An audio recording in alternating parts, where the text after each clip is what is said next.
देश में 3 विधानसभा क्षेत्र में विधानसभा के उपचुनाव, जिसके लिए आज मतदान हो रहा है। और मैं इस बात को देख रहा हूं कि अभी तक के जो मतदान के लिए जो हमको जो जानकारी मिली है कि काफ़ी उत्साह के साथ लोग बड़ी संख्या में मतदान करने के लिए मतदान केंद्र पर पहुंचे। लगभग 16% मतदान अभी तक जो है वो तीनों विधानसभा क्षेत्र में लगभग हो चुका है। मैं इस चुनाव के कैंपेन में हिमाचल प्रदेश में तीनों विधानसभा क्षेत्र में अलग अलग समय में रहा हूं और मैंने इस बात को देखा है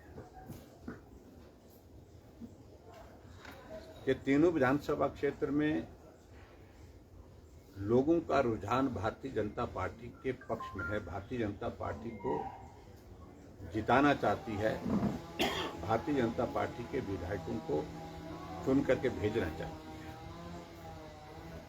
लेकिन जिस प्रकार से इन तीनों चुनावों पर कांग्रेस पार्टी ने सत्ता का दुरुपयोग किया है, वो आज से पहले मुझे लगता है कि शायद ही हिमाचल प्रदेश में इस स्तर पर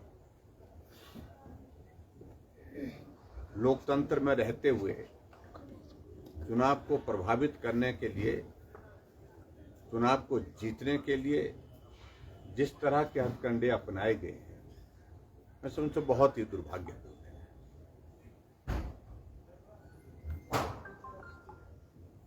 सैकड़ों लोगों की दुकानों पर छापे मार दिए गए। जिनकी भी दुकान पर कहीं भारतीय जनता पार्टी का झंडा सामने दिखा, पोस्टर दिखा, टीमें वहां पर भेजी गई और उनके सारे कागजात लेकर के उन दुकानदारों को परेशान किया जाता। कर्मचारियों को तो एक तरफा ही आदेश किया गया है कि अगर कर्मचारी कहीं भी भारतीय जनता पार्टी के पक्ष में वोट डालेंगे,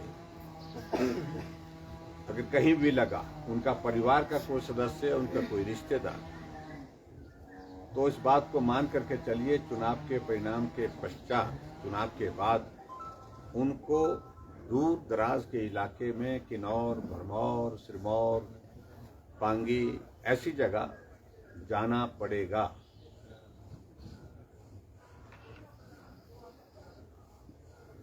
जो लोग अपना कारोबार करते हैं, व्यवसाय करते हैं, कॉन्ट्रैक्टर्स हैं, दूसरे लोग हैं, ये पहली बार हमने देखा कि कुछ जगह तो छापे मारे गए लोगों के घरों में।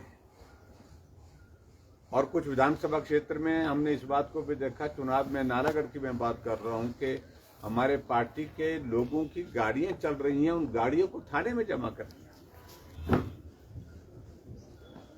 और वहां एक पुलिस के अधिकारी जो है वो तो सारी सीमाओं को लांग गए। और हद तो इस बात को लेकर के है कि भारतीय जनता पार्टी के प्रत्याशी प्रचार के लिए निकल रहे हैं, हम सब लोग प्रचार के लिए निकल रहे हैं सिविल ड्रेस में, गाड़ियां भर भर करके सीआईडी के जवान जो है हमारे पीछे लगा दिए गए हैं। कहां कौन आदमी उतर रहा है, कौन चढ़ रहा है, किससे मिल रहे हैं, किसके घर में खाना, किसके घर में चाय हुई, किसके घर में नाश्ता हुआ, कौन कौन लोग मिले, ये सारी चीजों को लेकर के जिस तरह से अब की बार ये सरकार की सारी मशीनरी का जो दुरुपयोग किया गया, मैं समझता हूं कि बहुत ही दुर्भाग्यपूर्ण। और सिर्फ दुरुपयोग यही नहीं कि भी जानकारी हासिल करने के लिए पीछे सीआईडी के लोग लगाए गए, इससे बढ़ करके जो है वो ज्यादा जो है उनके घर में जाकर के जो भी कोई आदमी मिल रहा है उसकी दुकान पे, उसके घर पे जाकर के जो जिस तरह से प्रताड़ित किया गया है, परेशान किया गया है, ये मैं समझता हूं कि बहुत ही दुर्भाग्यपूर्ण है। हिमाचल प्रदेश में अभी हाल ही में जो लोकसभा के चुनाव हुए, इन लोकसभा के चुनावों में कांग्रेस पार्टी सत्ता में रहते हुए हारी है और उस हार की वजह से एक दहशत के माहौल में डरे हुए हैं कहीं ये उपचुनाव न हार जाए और उसके बाद उसका सरकार पर बहुत विपरीत असर पड़ेगा। इस तरह से पूरे चुनाव को जो है वो प्रभावित करने की दृष्टि से प्रयत्न किए जा रहे हैं। लेकिन मैं ये जरूर कहना चाह रहा हूं कि तीनों विधानसभा क्षेत्र में बहुत उत्साह के साथ हमने देखा भारतीय जनता पार्टी को समर्थन मिल रहा है, बहुत अच्छा समर्थन मिल रहा है। लोग कांग्रेस पार्टी की नीतियों से परेशान हैं, नाराज हैं, निराश हैं, हताश हैं और गुस्से में जो है वो कांग्रेस पार्टी के खिलाफ जिस तरह से लोकसभा के चुनाव में मतदान किया है, निश्चित रूप से विधानसभा के इन उपचुनावों में भी बहुत बड़ी बढ़त के साथ भारतीय जनता पार्टी के प्रत्याशियों को जिता करके कांग्रेस के खिलाफ जो है मतदान होने की संभावना लग रही है।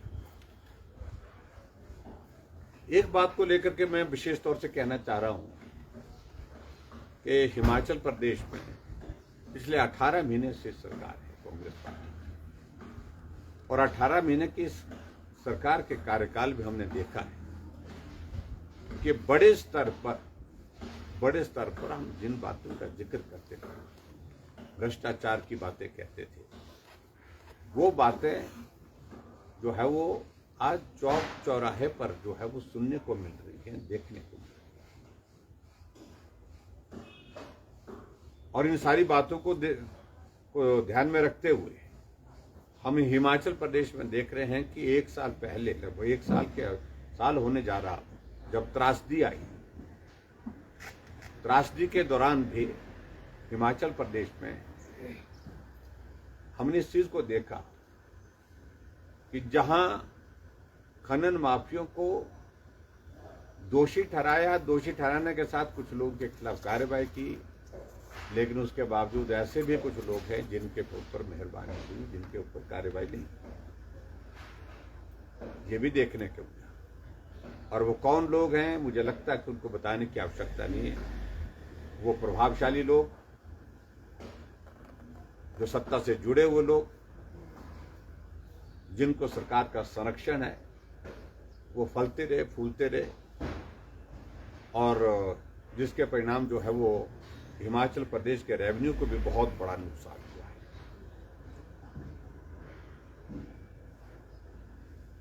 बहुत सारी चीजों को लेकर के अभी तक जो है मामले यहां हिमाचल प्रदेश में देखने को मिल रहे हैं। मैं उस तरह से मैं देख रहा हूं, कुछ मामले उठे हैं, जैसे मैंने एक बात का जिक्र सुना, मैंने जो सुधीर शर्मा ने उठाया, जो इलेक्ट्रिसिटी बोर्ड का 175 करोड़ रुपए का जो टेंडर 245 करोड़ में किया जा रहा है, ये अपने आप में एक बहुत बड़ा घोटाला दिखता है। स्कूल के बच्चों को पीने के पानी की बॉटल्स देने की बात थी और लगभग 90 करोड़ का वो टेंडर, उसमें स्पेसिफिकेशन सारी चेंज करके किसी व्यक्ति को फेवर करने की दृष्टि से वो सारा किया गया। और जो बॉटल्स हैं, ना क्वालिटी उसमें मेंटेन करने की बात आ रही, जो सैंपल पास किया है, जो जानकारी हमको मिली है, ये जांच का विषय है, और ना ही सैंपल के साथ साथ में उसमें वो सारी चीजें जो नॉर्म्स के मुताबिक होनी चाहिए तो उसके मुताबिक हैं। और रेट्स भी बहुत एक्सॉर्बिटेंट है, बहुत ज्यादा रेट्स के साथ वो टेंडर खोलने की शुरुआत हो चुकी है। उसकी फाइनेंशियल बिड शायद ओपन हो गई है, बाकी सारी चीजों को लेकर के वो आगे करने की तैयारी चल रही है। वो भी बहुत बड़ा भ्रष्टाचार का एक बहुत बड़ा जो है वो उदाहरण हमारे बीच में देखने को मिलेगा। और मैं समझता हूं कि इस सारे में अगर जांच हो तो निश्चित रूप से उसमें जो है वो बहुत बड़ा घपला निकलेगा, बहुत बड़ा जो भ्रष्टाचार निकलेगा। और इसके साथ साथ में मैं ये भी कहूंगा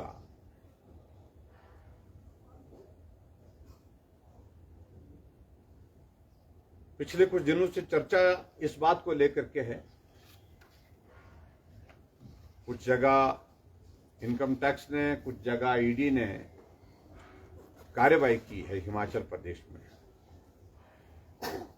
और संभवतः वो सारी कार्रवाई वो राजनीतिक कार्रवाई नहीं है, वो कार्रवाई कुछ व्यवसायों के खिलाफ है। लेकिन उसके बावजूद भी जो सूचनाएं छन करके आ रही हैं, जो जानकारी के रूप में आ रही हैं, उसमें बातें यही आ रही है। इसमें भी वो ऐसे लोग हैं जिनको सरकार का बहुत बड़ा संरक्षण रहा है, प्रभावी लोग हैं, और सरकार की मशीनरी का, सरकार के प्रभाव का इस्तेमाल करके अपने कारोबार किए गए हैं। जांच का विषय है, इस पर मैं इससे ज्यादा अभी कहना नहीं चाह रहा हूं। हम सिर्फ इतने ही जानकारी जो अखबारों में, मीडिया में जो आई है, उसके संदर्भ में मैं इतना ही कहना चाह रहा हूं कि जितने भी लोग ये इस प्रकार के हैं, वो प्रभावशाली लोग हैं और सरकार के संरक्षण में, सरकार के बहुत करीब लोग हैं। ये भी बात साथ में आई है उसमें। अभी जांच चल रही है, जांच की प्रक्रिया पूरी होती है तो उसके बाद सारी चीजों को लेकर के उसमें अभी कह सकते हैं। जब तक जांच पूरी नहीं होती तब तक इससे ज्यादा कहना उचित नहीं है। लेकिन दुर्भाग्य है, छोटा सा कार्यकाल 18 महीने का, और 18 महीने के कार्यकाल में इस प्रकार की गंभीर भ्रष्टाचार के आरोप सरकार के ऊपर लगना, ये चिंता का विषय है, निश्चित रूप से चिंता का विषय है। और मैं उम्मीद करता हूं कि जो एजेंसीज जो काम कर रही हैं, जो सारी जांच कर रही हैं, उसके तथ्य जब सामने आएंगे उसके बाद फिर सारी चीजों को लेकर के तफसील में बात करने की स्थिति में हो पाएंगे।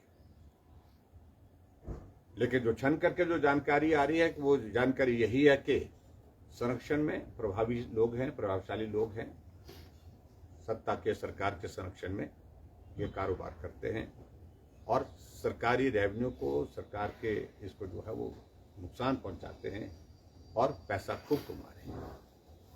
ये सारी चीजों को लेकर के मैं सिर्फ इतना कहना चाह रहा हूं। इसके अतिरिक्त मुझे सिर्फ आप सबके बीच में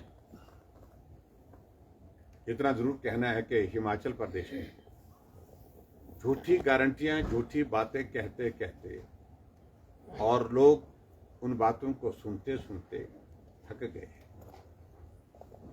लोग चाह रहे हैं कि सरकार काम करे, विकास करे। लोग चाह रहे हैं कि उनकी समस्याओं का समाधान हो।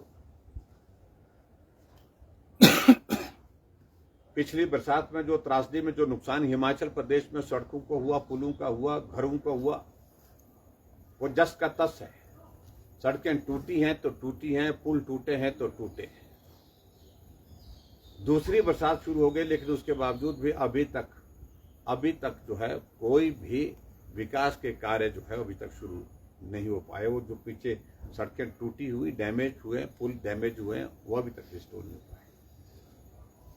इसकी वजह यही है कि हिमाचल प्रदेश सरकार को कोई लेना देना नहीं है। वो सिर्फ एक ही काम कर रहे हैं। वो क्या काम कर रहे हैं? वो काम कर रहे हैं कि सत्ता को कैसे बचाया जाए, कुर्सी को कैसे बचाया जा सके। इसलिए इस बात के लिए प्रयत्न किए जा रहे हैं। और इसलिए मैं समझता हूं ये बहुत दुर्भाग्यपूर्ण परिस्थिति है जो हमारे तीनों विधानसभा क्षेत्र में जो हमारे पार्टी के जो प्रत्याशी जो चुनाव लड़ रहे हैं, इन उपचुनाव में तीनों के परिवारों को प्रताड़ित किया गया है, तीनों के कारोबार बंद कर दिए गए हैं, तीनों के ऊपर जो है मामले दर्ज कर दिए गए हैं। और ऐसे में मैं समझता हूं कि जो जिस प्रकार से हिमाचल प्रदेश में सत्ता को चलाने का एक प्रयास जो है वो लोगों को डरा करके, धमका करके किया जा रहा है, उस पर विराम लगना चाहिए। और मैं उम्मीद करता हूं कि इन तीनों उपचुनाव में भारतीय जनता पार्टी को लोग समर्थन देंगे। भारतीय जनता पार्टी की जीत सुनिश्चित करेंगे, ताकि एक बहुत बड़ा संदेश जो है वो कांग्रेस पार्टी के इस तरह से कामकाज करने के तौर तरीके पर जा सके। यही मुझे कहना